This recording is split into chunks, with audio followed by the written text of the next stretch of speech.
ఏదైతే చెప్పానో సిడబ్ల్యూసి సమావేశంలో తీసుకున్న నిర్ణయం సుదీర్ఘంగా 3 నుంచి 4 గంటల పాటు చర్చించి ప్రజలకు ఏం అవసరము, ఏం చేస్తే బాగుంటుంది, ఇప్పటి వరకు మోడీ ఏం చేశాడు, ఏం చేయలేదు, ఈరోజు ప్రజలకు మనం ఈ రకంగా చేయాలని చెప్పేసి వాళ్ళు ఇన్ని గ్యారంటీలు ప్రకటించారు. ప్రతి కుటుంబానికి, పేద కుటుంబానికి 1 లక్ష రూపాయలు కావచ్చు, నిరుద్యోగులకు కావచ్చు. సో ఈ పథకాలు చూస్తే ప్రజల్లో ఒక మార్పు వచ్చే అవకాశం కనబడుతుందని చెప్పేసి కాంగ్రెస్ చెప్తుంది. ఏం చెప్తారు మీరు దీనికి సంబంధించి? ముందుగా రాజేష్ గారు, మీకు దూడిమెట్ల బాలరాజ్ యాదవ్ గారికి, రామచంద్రారెడ్డి గారికి, అట్లాగే విజయ్ కుమార్ గారికి, మన 6 టీవీ ప్రేక్షకులందరికీ నమస్కారం అండి. సో ఇప్పుడు 5 గ్యారంటీలు అంటే 5 న్యాయాలు 25 గ్యారంటీలు అనుకుంటాను. అవును, హెడ్లైన్లలో చూసింది. అవును.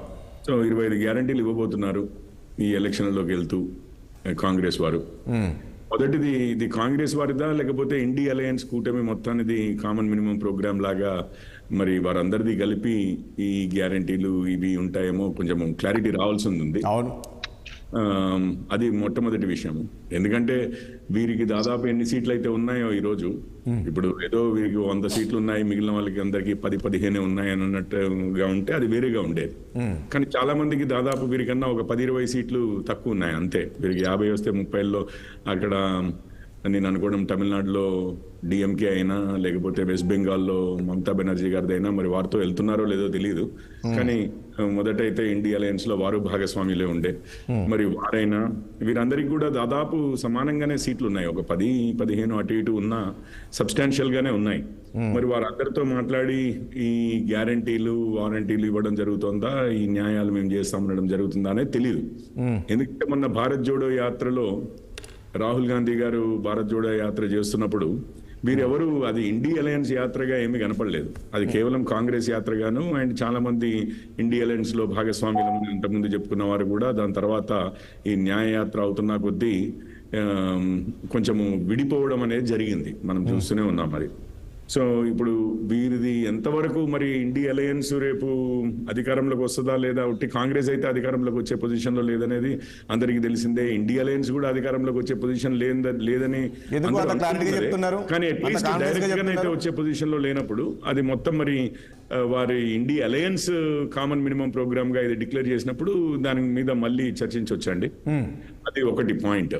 ఇప్పుడు ప్రస్తుతానికి అది ఓన్లీ ఒక పార్టీ, అది ఇది ఎందుకు చెప్తున్నానంటే, అంటే ఇది ఒక అంటే ఈ యొక్క గ్యారంటీలో చూస్తే 25 అంశాలకు సంబంధించి, అంటే ఏదైతే రాహుల్ గాంధీ జోడో యాత్ర చేశారో ప్రజల దగ్గరికి వెళ్ళాడు.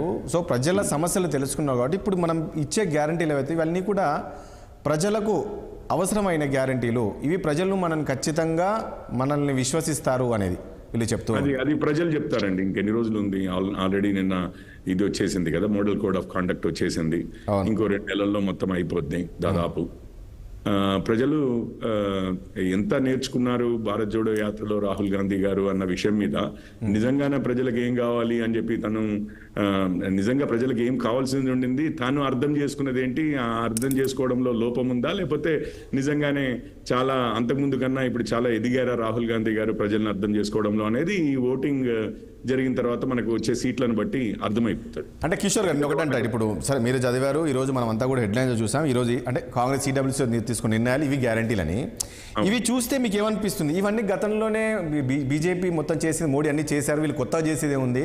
ఇప్పుడు ప్రజలకు ఏం కావాలి అవన్నీ కూడా మేము అందించామంటారండి.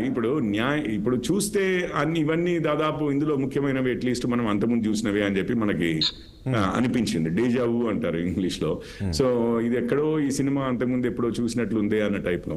సో పోయినసారి న్యాయ్ అభోగా న్యాయ్ అని చెప్పి పెద్ద అడ్వర్టైజ్మెంట్ రాహుల్ గాంధీ గారి ఫోటో తోటి నేను జూబ్లీ హిల్స్ చెక్ పోస్ట్ దగ్గరే బస్ స్టాండ్ దాని మీద చూసా లాస్ట్ టైం.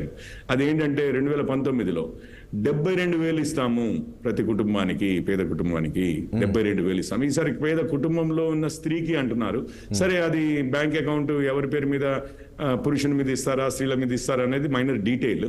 ఆ 72,000 ప్రతి కుటుంబానికి ఇస్తాము అన్నది అంతకుముందు మరి అది కూడా అర్థం చేసుకుని ఆ 72కు ఇప్పుడు ₹1,00,000 28,000 జోడించారు 5 సంవత్సరాల తర్వాత.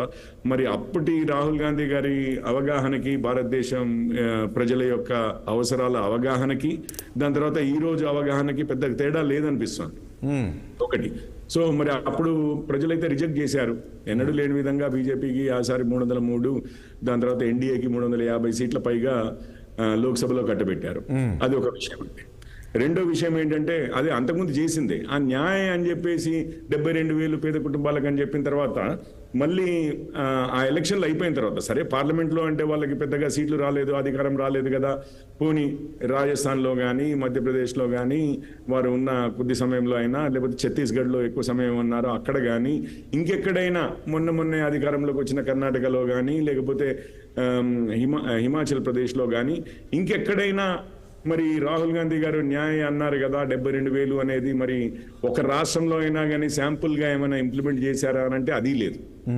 సో ఎలక్షన్ల ముందు చెప్పడం ఒకటి, ఇప్పుడు హిమాచల్ ప్రదేశ్లో కూడా చాలా చెప్పారు, కర్ణాటకలో చాలా చెప్పారు. ఈ రోజు వాళ్ళకి రెండు, ఇది నేను ఉట్టిగా రాజకీయం కోసం అనట్లేదు, నా ఫ్రెండ్స్ చాలా మంది కర్ణాటకలో ఉన్నారు, ఇటు ఐటీ ఇండస్ట్రీలోను అటు గవర్నమెంట్ లోను కూడా ఉన్నారు. నిజంగా నేను ఆశ్చర్యపోయింది ఏంటంటే మన ఒక ఫ్రెండ్ కర్ణాటకకి వెళ్తే బిజినెస్ సెంటర్ లో, అంటే మామూలుగా చిన్న మంచి హోటల్సే ఉంటాయండి, రూమ్స్ ఉంటాయి, ఇటు బిజినెస్ ఎగ్జిక్యూటివ్ సెంటర్స్ కూడా ఉంటాయి, అక్కడ స్నానం చేయడానికి నీళ్లు లేవన్నాడు.